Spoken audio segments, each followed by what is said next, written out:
25 години, 25 истории.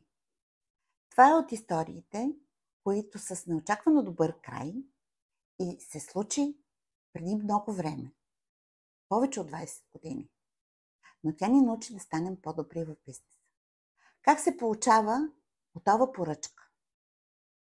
При нас в офиса тогава имахме изготвени поръчници, физически, не дигитални, където освен името на възложителя и номера на договора, нямаше други пояснения.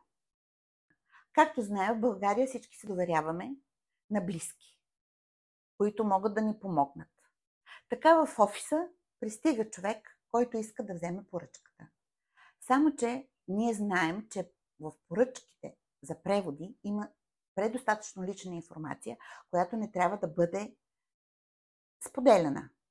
Колежка веднага реагира и не даде необходимия документ за получаване. Какво направихме обаче?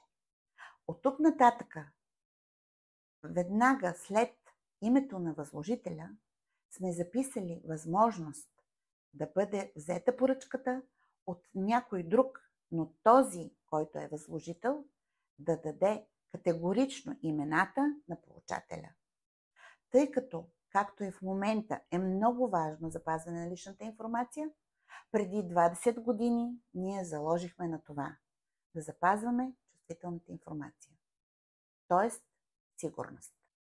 Аз съм Таня Карабашева и съм управляващ собственик на агенция за превод и легализация Артедок.